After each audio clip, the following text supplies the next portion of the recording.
Okay, good evening and good afternoon, ladies and gentlemen, and welcome to the late one. Welcome this evening to the In Review 15th of the 7th, 2021. I want to thank you so much for joining tonight. And for those on Instagram, those on Facebook, and those on YouTube, I want to thank you so much. And yes, let's have a good day today.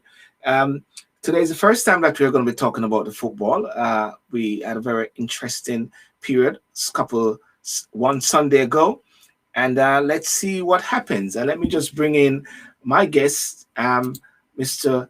Anthony Francis. Sir, how are you doing? Hey, very good to see you again, SYLBOURNE. How are you?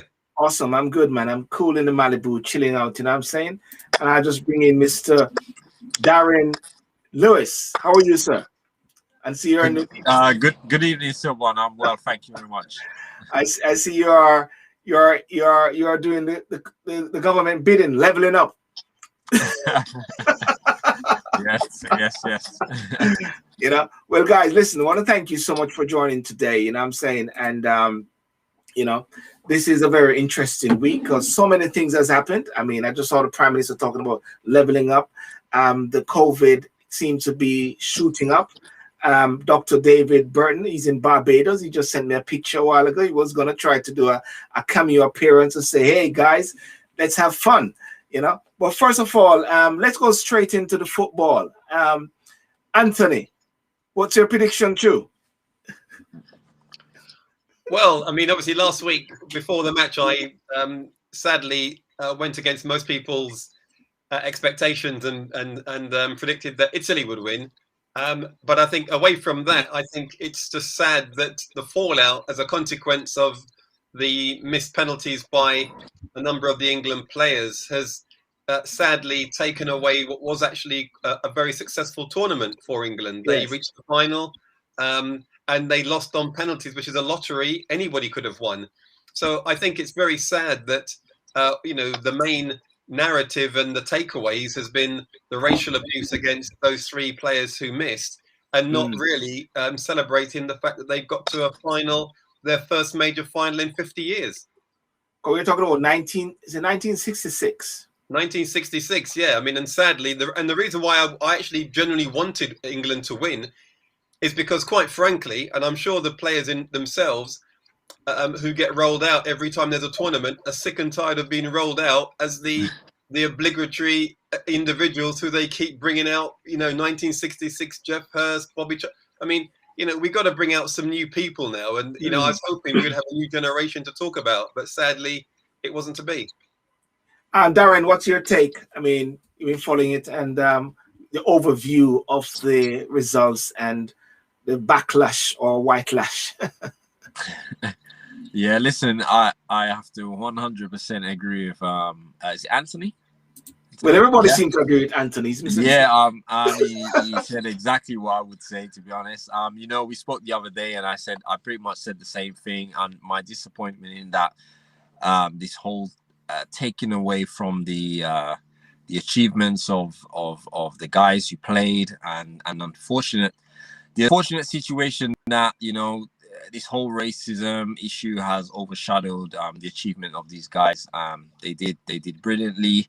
It's unfortunate, and as Anthony said, it literally is a lottery with the penalty shootout. It could have gone any other way, but it is what it is, and hopefully, these guys will come back stronger from that. And it would have been nice to have a new generation of football heroes, shall we say, so we can stop talking about 1966 for God's sake, But maybe the next time, who knows? Maybe the next time. We've got World Cup next year, so the World Cup's bigger. So yes, if they could win that, and it would erase, we would forget about the Euros if we won the World Cup. So see what happens, eh? Well, one of the interesting things though about the whole aspect of the racializing of the racism was that we are seeing these young men positioned, and they've all created history. They're all young, Anthony, as you're saying. They are a new breed. How do you think is the best way to deal with this racism? Because that's the whole purpose why they were kneeling, isn't it? Whether people like it or not, they were actually kneeling to sort of say, bring attention to this to see if we can stamp this out. And yet at the same time, they were subject to such. How's the best way, Anthony, you think this can be dealt with, or can it ever be dealt with? Racism in football? Well, I think it can be dealt with, and the football organisations and the football associations have the power to actually deal with it. I mean, personally, I don't think that taking the knee on its own clearly isn't actually going to solve the issue of racism in football. But what it does do is it shines a spotlight on the fact that racism exists, and that these players, not just black but white, are taking the knee to actually highlight the fact that there is discrimination and they stand against it. What the football associations and the football organisations can do, if they so wanted to, is they could simply say, right, any club whereby their fans display racism towards an opponent's players, we will simply dock you points, right? We will dock you points. Your mismatches would be a sudden shift in how the grounds police their fans, and they would also maybe have more information about the people who actually attend their matches, so they could identify those who are causing possible infringements of racism and get rid of them or stop them from attending altogether. So I think the clubs and the associations could do something. That wouldn't obviously eradicate racism from the stands per se, because those individuals would simply go onto social media. But it would perhaps address it in the game, and maybe by being so proactive would also send a message to those people who want to commit racism that it's not acceptable. But it doesn't mean that those individuals themselves would suddenly become non-racist. Darren, what's your take on that point before I go on to the role of social media? Yeah, I kind of lost Anthony for a bit. I couldn't hear him, so I'm not really sure. The last minute or so, I lost his audio, so I'm not really sure what he said. Yes. So what was your question? What was your question? Well, the point was, what's your take on how to eradicate racism in football? Anthony gave his perspective, but you can give from your perspective as to how do you believe is the best way to eradicate racism out of football. I mean, Johnny Barnes, Ian Wright, Rio Ferdinand, they all went through the whole process. This is a new breed, and it is still there. How do we deal with it? I think it's funny you mentioned John Barnes, but I was listening to John Barnes, I think a couple of days ago. He was talking and he was mentioning that to eradicate racism from football, really and truly, you have to eradicate racism from society first, because football is not an isolated. You can't just say, don't be racist in football, but then be racist in society. You're not going to stop when you get to the football ground. So I think that personally, I think racism is pretty much something that will always be with us. We cannot force people to not be racist. Yes, we can educate people and so on and so forth, but you will always have, especially having social media, which is a new thing, which, you know, the likes of John Barnes and so on never had. Yes. We now have social media where people can be anonymous. You can just go on Twitter tomorrow and say whatever you want and not have any repercussions and so on. So I think that racism is not necessarily something I believe that will ever go, and I liken it to many different issues within our societies, including maybe extreme, but, you know, murder and just lots of different human traits, negative human traits. We will always have these type of people that will have these type of behaviors, and I don't think that we will ever eradicate it. Maybe we might sometimes sweep it a little bit more under the cover, but it will always be there, and it will pop its head up when you get to a point where you have 3 black guys who miss a penalty. It will rear its head again. So it is always going to be, you know, hidden away until the time for it to come back again. So I don't necessarily think it will go away, but maybe as time goes by, the new generations will become more accepting of one another. That's why. What about social media? What about the role of social media? The Twitter, the Instagram. Instagram said they are sorry that they took so long to get it off their platforms also. Yeah. That's what Instagram said. What do you think is the role of the social media platform? Anthony, you can jump on that one first, or Yeah, well, look, I mean, social media play a very important role in our lives now. And as Darren was saying, I mean, you know, when the likes of John Barnes and co were playing and plying their trade, that type of media wasn't available. So the fact that somebody, as Darren said, can, you know, the following day just pop on to Twitter or whatever and post, you know, whatever they want to say is, you know, in itself quite both liberating, but also it has its challenges in policing. yes. And, you know, I suppose from the social media point of view, it probably is very difficult, I would have thought, to be able to immediately be able to identify and suspend or delete a post that goes out that might have some racial undertones to it. So, but I do believe that I think they do have a responsibility. It's their platform that people are using. And I think if there were sufficient fines, then maybe they would be a little bit more proactive in their algorithms to be able to seek out words that are used. But also, I think this anonymity that people have, that they can just simply post whatever they want to say and get away with it, I think that needs to be taken away so that we can actually, or so the social media organizations can identify those who are posting that sort of material and pass their details on to the police for prosecution. Yeah, because I mean, what we saw recently regarding the whole Trump factor in the States, whereby social media was very adamant, and the way they actually deal with a lot of these people typing things. So therefore, they do have a way how they can stamp it out. Darren, do you think this is also infringing on freedom of expression at the same time, where freedom of expression is actually going to be more rigid? Oh gosh, again, I said, unfortunately, again, I couldn't hear Anthony. Somehow I've lost his feed, so I can see his mouth moving, but I can't hear anything. Completely mute, so I don't know what happened there. So unfortunately, I can't really hear what he's saying. But yeah, I think I said to you the other day that my concern is the infringement on our individual rights of freedom of speech.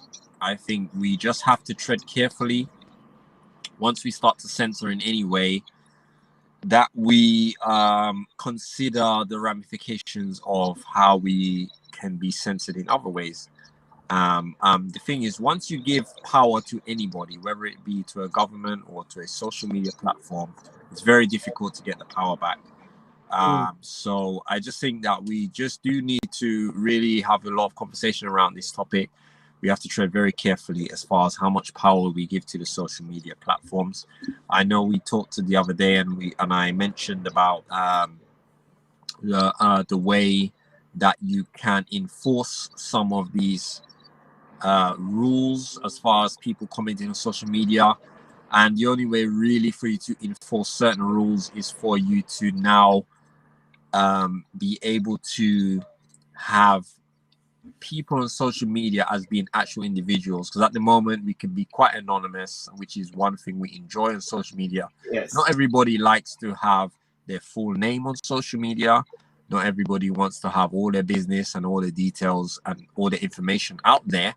But somebody made it. I was listening to radio today, and I found that this might be a halfway house. It might be a good idea, in that they give an option to individuals to have, like you have some celebrities, they have a verified account where they have a blue tick on their account if they're verified. Give people the option if they want to be verified. So let's say, Darren Louis is verified. This is actually Darren Louis' account. And us as individuals can say, only verified people can comment on my page or can post. And that may be a halfway, because then it gives the option to those who want to be verified can be verified, and they get more free reign on the social media. But if you're not verified, your social media activities may be a bit more limited. It gives a little bit more balance. So I think that might be a possible way to move forward as well. Before we wrap up, so we're talking about responsibility and accountability there. That's what you're talking about there. Yeah, 100%. Yeah. And, well, Anthony, in wrapping up this point, lots of people are saying that these footballers should actually start to play for the Caribbean countries and the African countries, and let England feel it, to know that if they're not playing, how would England prosper? So some people are saying they should just boycott even the World Cup. Is that a progressive remark some people are pushing? Well, personally, I don't think so. I think that's actually taking us back, because it then means that the individuals of which are a minority then wins, and you can't have a situation where the minority dictates to the majority.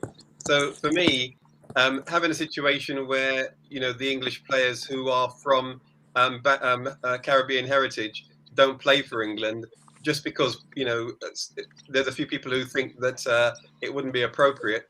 I don't actually think that would be a good idea. It also takes away their opportunity to play on a large scale, and for their talents to be seen, and also for them to be remunerated accordingly to their skills and the fact that their skills are in demand. So I personally wouldn't agree with that. I just think that the social media companies have a responsibility, as Darren has said. Maybe the halfway house that he mentioned is a way forward that can be trialed, and then we can see how that plays out, and the sort of comments and feedback that comes from it. But I think certainly I wouldn't give the upper hand to the minorities. Yeah, Darren, if you didn't hear that, I don't know if you heard that this time. No, I can't hear anything at all. I can hear you clearly, but Anthony's. Don't worry, Anthony's coming through. Anthony's coming through clearly, but somehow you're not getting through. But anyway, the last point on that was, how do you believe what people are saying, that the footballers should play for Caribbean countries, African countries, build their own, and just leave the UK because they'll always be racialized? Is that a way forward? Some people are pushing that. I don't agree with that one. I think we just have to become more. We have to be more resilient. Yes. I never believe, fight or flight. We have to fight. I don't believe the way is always to run away from the problems. Because you run to the Caribbean and you're gonna find your own different set of problems there. So what do? Run again? You're always gonna find a different problem to run away from. Yeah. So I think we have to be resilient. We have to find a way to get around it. And I think that if we're here, we are relevant. I mean, if you look at the England team in this Euros, there was a lot of black players on there. We are very, very relevant to the teams. If you look in the Premiership, there's very, very much ethnic minorities. We are relevant to the teams, and we are here to stay. And we have to find a way to solidify our place And I don't think running away is the answer to the problem. That's how I feel personally. Well, we just big up the three kings, the four kings, as somebody said recently that lions come from Africa. Well, listen, let's moving on now quickly. Something that came in the news today, and I notice it is very concerning, though, that the COVID rate is at the highest level since at least January. You know, the level of COVID is going high. And if I can just read this bit, it's a COVID-19 case rate in all regions of England are at their highest level since at least January, according to Public Health England. The highest rates are in Northeast England, 835.8 cases per 100,000 people in the 7 days to 11th of July. This is the highest level for the region since comparable figures began in summer 2020, when mass testing was first introduced across the country. Is it the right time for Freedom Day, July the 19th? Well, I mean, personally, I think that the government will be damned if they do and damned if they don't. I mean, ultimately, we cannot be caged up forever, and there's going to have to be a date when restrictions do come to an end, especially when 3/4 of the population now have had at least their first jab. So I do think that the government are doing it in a very slowly way. It is being the restrictions and the science they're following does seem to be right. Yes, we do know that some of these restrictions are going to some of the virus infections are going to go up because it's the young people, the sort of 20 to 29 age group. Yes. Who are going to be going to the parties, they're going to be mixing, they're going to be in the clubs. These are the ones who are going to be catching the virus now going forward. But the good news is that the older generation, those who potentially have underlying issues and maybe more susceptible, have all been vaccinated now. So the death rates are coming down, and I do believe that the government should at least see how this goes, because don't forget the winter's going to come afterwards. Once we get through this period now, and I think they've simply got to go with the science and give it a chance. If it turns around that it's not successful, then they can review it. But I think they cannot lock everybody up indefinitely, both individuals, society, business, any longer. Darren, I don't know if you heard what Anthony said, but the point that he raised and what I asked the question was, do you think it's the right time for July the 19th to become effect, in light of the fact that the COVID rates are increasing? And of course, they're talking about more deaths are on the increase. They're saying the timing maybe is off. But the big question, if not now, when? What's your take, sir? SYLBOURNE, man, I'm so over COVID now, man. I'm just over it. July 19th is my wife's birthday. It's time to free us up. Let us get out. We need to get back to life. I mean, it's been going for long now. I look at the data. I'm someone that's really about the data. I don't like to be, I'm not someone who gets caught up in the hype and so on. And I feel like even with the cases, the testing, more testing just doesn't necessarily mean that there's more cases. It just means more cases are being found than used to be found before. But also, I think what's really important is not necessarily how many cases, but how severe the cases are. What's the number of hospitalizations? I'm more interested in hospitalizations than cases, because many people, get a test, and because a lot of people are testing at home and they're like, oh, I'm positive and stuff like that, but they don't have any symptoms and they're fine. So to me, it's not necessarily about the number of cases, but more about the severity of these cases. And from my understanding, the deaths are not really going up. Really, the hospitalizations are not going up. The hospitals are not overrun. So even though the cases may be growing, I don't really see anything to be particularly fear about. And I just think we just need to get back to life now. And COVID is here to stay. So let's just get back to life and you know, and let's just get moving now. Anthony, I presume you concur with that. Get back to life and just play safe and be wise. Yeah, I mean, I think getting back to life, and also not only that, I think a lot of people now, you saw on the TV when they were asked about if they were going to wear masks, you know, and a lot of people, in fact, the majority said they were still going to wear masks when they went on things like public transport, etc. And I think that, you know, people will exercise caution because, you know, they don't want to catch COVID. And at the same time, as David said, it's that COVID is here to stay, and it's something that we're going to have to live with. So, you know, I don't think the government can hold it back any longer. They're going to have to eventually release us, and if it's not July the 19th, then it will be, or the 17th, then it will be July the 29th, or, you know, August the 1st. But either way, there's going to be a date which is they're going to have to eventually say the restrictions come to an end. You see, my perspective on all of this is that, Anthony, is that I personally believe that I will actually exercise restraint. I won't go to parties and get into all of these crazy crowd thing at this moment. When I go to supermarket, I still gonna wear my mask, you know. And that, I believe Sadiq Khan has said that people should wear masks on public transport, and I agree with that to a certain extent. And people will have to exercise common sense, accountability at this time, and responsibility, because as Darren says, as you said, COVID is here to stay, and we cannot get rid of it just like that. But life must goes on, and Boris is right. If not now, when? Is in Christmas? Well, as I said, I mean, there's going to be no date which is going to be exact for anybody, or that everybody will agree with. That everybody, you know, I'm sure you're always going to find some scientist or somebody who's going to say, you know, it's the wrong time to do it. But, you know, for me, we have, you know, as Darren said, we have to live with this. You know, we have to move on now. And as I mentioned earlier, most people, 3/4 of the population, have had a first dose. Sorry, have had their first jab. And that was the whole purpose of breaking the link between deaths and the virus, was getting the jab. And if most people have had it now, then why can't the restrictions be eased off and for people to use common sense? Well, one of the things, sorry, Anton, Darren, you want to say something, or I want to bring in this sort of point here.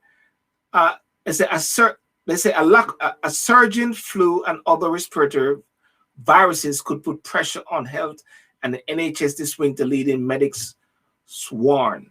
Doctors and midwives fear the relaxation of restriction will lead to a big increase in infections amongst pregnant women. Cuba lift imports. Okay, sorry, that's another point there. I mean, do you think there's a lot of scaremongering, or people don't want to get moving? People want to. Darren, what do you think? Because I mean, these are the medical practitioners saying this. Okay, Darren, you lost your voice. You lost your voice. You'll have to come in and come back out. You lost your voice. Yes, okay, Anthony. so for me, this is scaremongering, and quite frankly, this is the problem. We're building in so much fear now into COVID that people are almost becoming paralyzed, and every time now they're finding some other reason to say that we shouldn't do this or we shouldn't do that. You know, as Darren said, and I've said, COVID, and as most people have said, COVID is now here to stay, and we have to find a way to actually live with it. We're doing so by getting the vaccinations that most people have now had. If the vaccinations aren't sufficient, then why are we being told to take them? If that's the link between people getting seriously ill and dying, is the vaccine. If that isn't the case, then why are we taking it for? So, you know, for me now, we have to move on and just simply deal with COVID as we would deal with any other illness that comes about now. Darren, let me hear your voice. Okay, we can't hear Darren's voice for some reason. Remember last week you had that issue with Anthony as well. Somehow we can't hear your voice, Darren. But Anthony, you know, the key thing is that lots of people are actually at this point now where they're getting level of frustration. The business people are getting a bit annoyed by what is happening. They're feeling that they need to move on. Companies are saying this is a point now where it's do or die. The furlough system is shutting down. I mean, from a business perspective, the UK must move on now, isn't it? Well, yeah. I mean, I think we're going around the same point. Yes. the July date is now set, where the restrictions will be lifted, and we just simply have to get on with it in the best way we can, and hope that people will exercise an element of caution. There is obviously restrictions still on things like public transport. Some shops will still implement face masks, some will not, and it comes down to people's personal preference. And if most people have had the vaccine, and even quite a high number have had both jabs, then you would hope that if they did catch it, then the likelihood of them being severely affected was reduced. So for me, it's let's just get on with it now, and start also addressing some of the other illnesses and conditions that have been put on the back burner as a result of COVID. And I think the best way to move on now is level up. Darren, I think I can hear you. Yes, you can hear me now. I can hear you. Level up. Okay, leveling up, level up, level up. I was thinking about that song, level up, level up, level up. The Prime Minister said level up. Anton, let's go back into that, and Darren can fall in. What is this leveling up now? I mean, is it the Prime Minister is now saying, let's get back on track? This is what he was talking about leading up to the election, and after leveling up. What was that a buoyant speech today? Over to you, Darren. I don't know if Darren, I was waiting for Anthony, you come in, and then Darren maybe come in after, because while he's setting himself up, I don't know if he...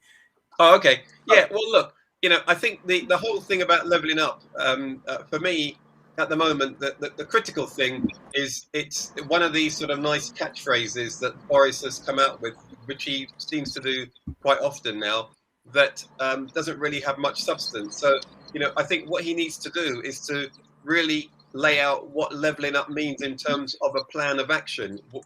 Where is the leveling up going to take place? What does that mean in the areas of the country that he's actually identified? Does it mean more infrastructure? Does it mean more jobs? Does it mean more public infrastructure projects? What exactly does leveling up mean in terms of the areas that he's identified that requires this to take place? And I think that's the sort of information that's missing, the detail. It's all well and good making these nice, headline catching statements, but then, as usual with Boris, what's missing is the detail. Darren, what's your take? Level up? Level up, man. Let's get back to business, man. We got so much other issues in the country. Obviously, there was issues that was to be dealt with before the pandemic hit us. There's obviously Brexit. There's the healthcare, education, all these different things. Business. We need to.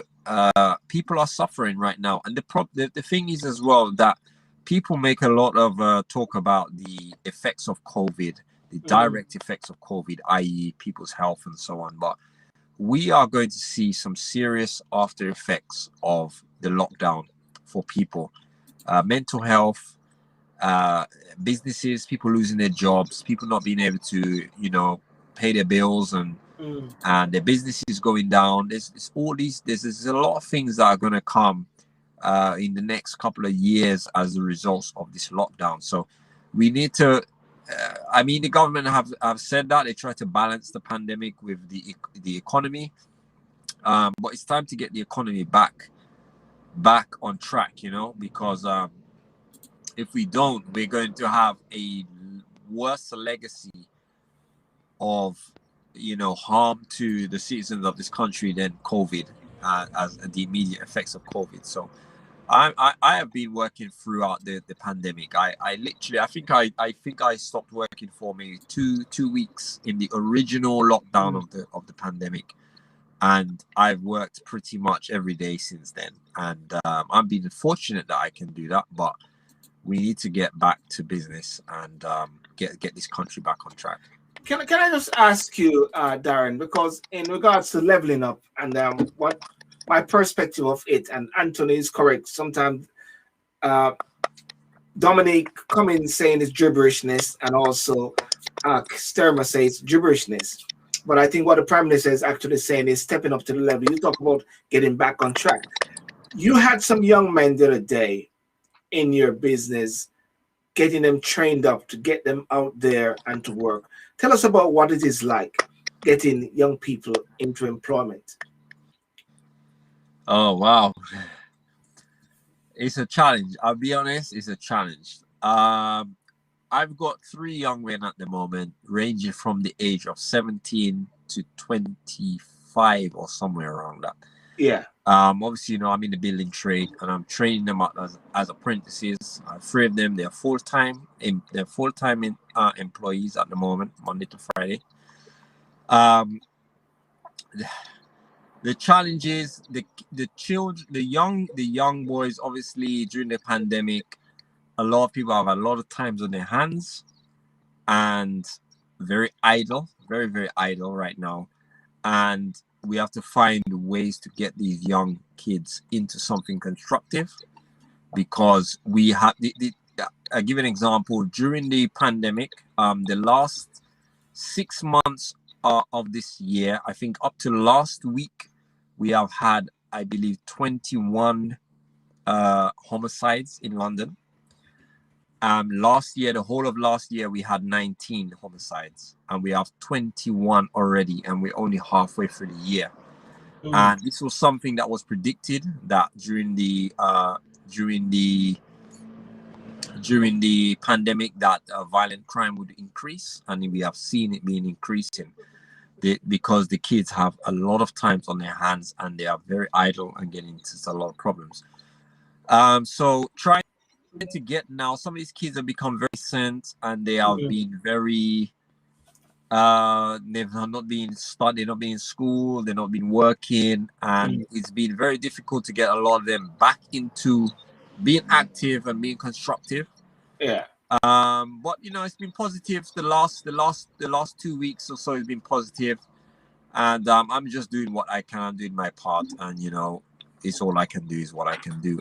But we do need a lot more things for people to do. There's too much idle time. There's too much people having nothing to do. So we really need to try and get the country back as active as possible. That's my, how I see it right now. Anthony, picking up on from what Darren is mentioning, and I want to bring in this bit here and actually go on to a full discussion. I mean, we had a recent killing in Birmingham. Actually, I believe you showed that to me, where another young man died of knife. And, we're coming on to the summer now where lots of young people will be around, and talking about employment is I think there's lots of jobs which are out there at the same time. What do you see as some practical way forward dealing with the knife? And is it taking people off the street and getting them into employment? Well, certainly getting people off the street and getting them into employment is one way to, as Darren termed it, avoiding people being idle. Obviously, if you have time on your hands and you've got nothing better to do, and people are leading you astray, and you're getting involved in sort of things that you should not be doing, should I say, then one thing leads to another. So certainly, if you can find apprenticeships or you can find employment, that's great. But I think from a wider perspective, the knife crime situation is more difficult to address, because it involves a lot of socioeconomic factors. It involves schools being involved. It involves parenting for those individuals who have children. Maybe it involves understanding why the link between single parents and some family members, some boys going off astray. It involves what attracts these individuals to a world of crime in the first place. Is it the fast money? Is that what they want, or are they being groomed by individuals from an earlier age? So I think we have to look at a number of the different factors to understand how we can properly address this. But it is something that needs to be addressed sooner rather than later, collectively by all the agencies, so that we can minimize the number of individuals that we see time and time again on our newspapers and on our TV screens falling victims to knife crime. Yeah, Darren, if you can pick up back on that point there, I don't know if you can unmute it. Okay. Good. You heard it. Sorry, again, you're gonna have to update me on what I said. I can't hear anything. I think. Okay. Let me see something there. Anthony, can you hear? Yeah, I can hear you. Okay. Darren, I think we're getting up. I can hear. Okay, we're getting a feedback from Anthony, from Darren there. I think he's in the car there. There's a massive feedback there. Anthony, listen, on a last note, if anything like that, we see the knife crime factor, and I think we've got to reach to a point now where it has been going around in circles, and sometimes one might come out of the blue, but at the same time, I was listening to a guy named Alex Ferran, and he was showing all these knives and actually saying guys are being stabbed every day and things are still, and you can hear me, yeah, Anthony? You can hear me. Yep. Things are still happening. But I still can't stop but thinking that at the same time, the majority of the young people are actually going well and they're okay. And just like in the whole thing with the racism, I believe a few tweets circulated so much more than should have just been deleted. I'm not saying that knife crime, you should actually delete the few which are happening, but sometimes they can give an impression as if they say things are going really better than what it really is. Is that a fair assessment? Well, no, I understand what you're saying, and clearly knife crime is being reported a lot more than it was before, certainly in terms of the media coverage that it's getting. Because as I think we've, when we touched on this before, if you look at knife crime in comparison to other crime, it's perhaps not as high up there as other types of crime being committed. And also when you look at the proportion of individuals who are committing the crime and where the crime is actually taking place in terms of which big cities. So when you look at it that way, you can sort of look at the data and find out a lot of information in terms of what's going on. But you're right. I mean, clearly, if someone keeps regularly seeing knife crime in the paper, they're going to feel that knife crime is a pandemic and it's got out of control. And I don't believe that that's the case. I believe that we do have a problem that needs to be addressed, and it needs to be looked into by all the different agencies. But I don't believe that every borough in London, for example, yes, is a no-go area because of knife crime. I think there are certain pockets in the capital and other parts of London which have had some unfortunate knife crime activity, but I don't think that it means that London as a whole is a no-go area because of knife crime. Darren, can you hear? Yes, I can hear now. I can hear everything well. Okay, so if you can pick up on that one in closing, yes, the whole aspect of moving forward regarding, I mean, because I know you got very strong views in regards to the community and to how we deal with this whole issue regarding knife crime and youths. Yeah, I think I agree with what Anthony said. That it's more isolated in areas. For instance, I don't feel unsafe walking around in London, but the majority of these stabbings and killings will happen within gangs, particular environments, and so on. So it's just, again, it's not something that should go around and be scared. But clearly, we do have an issue to deal with within these communities, and especially with these vulnerable people. How we deal with it is another issue altogether, but it's something that definitely needs to be addressed. Okay, guys, one more point before we go any further and before we wrap up is that Priti Patel was taken to task by one of the Premier League footballers for actually going against the kneeling, and at the same time, the whole purpose of why they are kneeling, she actually coming out and say all steps should be done by the police to stamp out racism and those who are racist. Do you think this cutting attack on her was fair? Most definitely. I think Tyrone Mings articulated exactly what most people thought who have been following Priti Patel, in that she mentioned that it was gesture politics, and that there was some reference, I think either from Boris or whatever, that people shouldn't take the knee. As I mentioned at the beginning of the show, people are taking the knee in order to draw attention to what goes on in the pitch in terms of racism, and they're showing that as teammates and team members and clubs, they stand against it.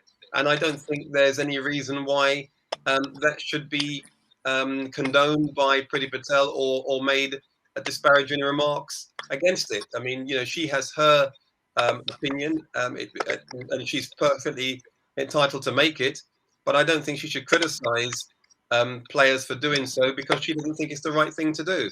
So I think Tyrone Mings was right to point out that she stokes the fire, and that she only suddenly comes out now when there's a full force of racism abuse against those players, and suddenly now she's saying, I want to try and tackle it. Well, get with the program and start dealing with the situation and being proactive rather than being reactive.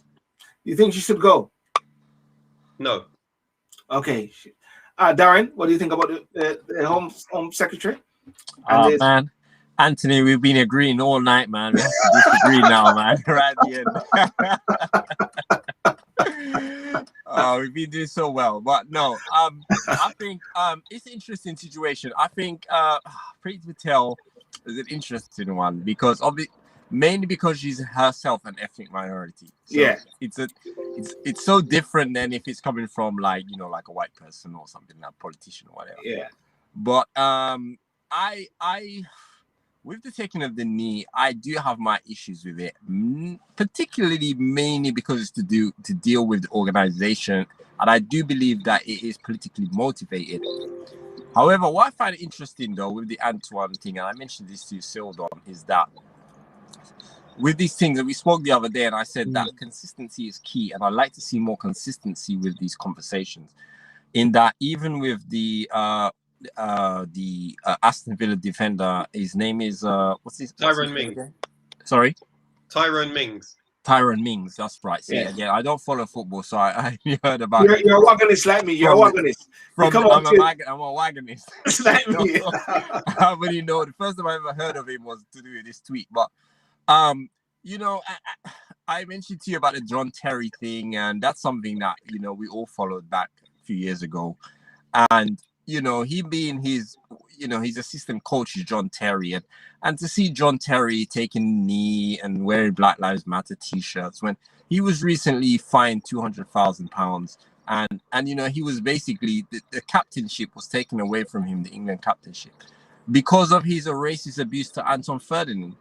And for me, it's just like, this is why I think it can be problematic, in that it can be a bit gestury, in that you've got someone who's racially abused a black footballer on the pitch, has been, yes, he wasn't found guilty by a criminal court, but was found guilty as far as I'm concerned by the FA. They charged him accordingly, they fined him accordingly, and they stripped his captainship.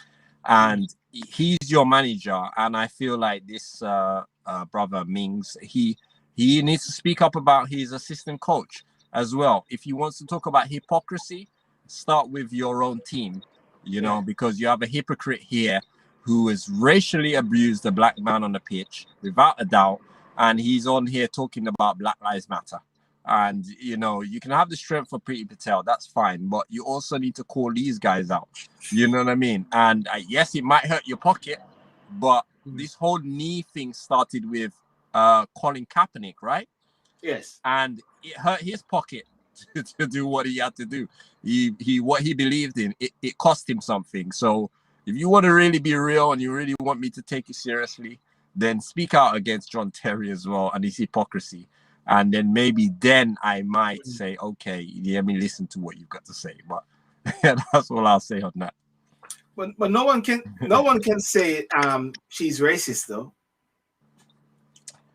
I can't say she's racist. Personally, I haven't seen anything she's saying she's racist, to be honest. I think, to be honest, black people can be racist. This is the thing. All the things that Priti Patel has been saying or petitioning for have been things that the Labour Party have been doing anyway. Okay, the reality is the deportations that have been talked about. If people go and look into the facts, deportations have been very high under the Labour Party, but everything is always done in the back room, and many people don't really know that these things are happening. For instance, when we have these planes, when we had the deportations to Jamaica, everyone made this noise, oh, it's racist, we're sending Jamaicans back to Jamaica. But if you look at the statistics and you realize how many people were deported to Jamaica under the Labour Party, you will find that there are more Jamaicans were deported to Jamaica under Labour than ever have been under Conservative.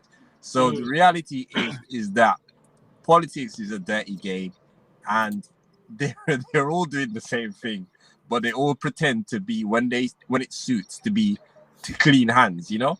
So I don't think Deep Patel is doing anything wrong. She's protecting them, you know.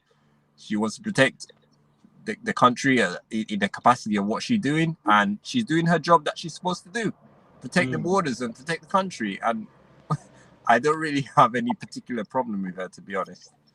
Okay, Anthony. Well, that's a wrap. so well, Pretty Patel. You know, that the only thing that I think about at times with this is when they say black people can't be racist, and they always say, well, excluding Pretty Patel. Excluding Pretty Patel, yeah. Pretty Patel, you know. Well, listen, guys. Listen, I want to thank you so much for coming on. It was a good rap session. Darren, don't worry. We understand, Darren, because you're coming from the leveling up period, making sure that the economy and the Queen is being fetted with the tax dollar. I want the tax dollar, man. How they say to people, try to aspire to spend more taxes, and the more taxes you pay, that means to say you're making more money. So that's why Darren is making more money.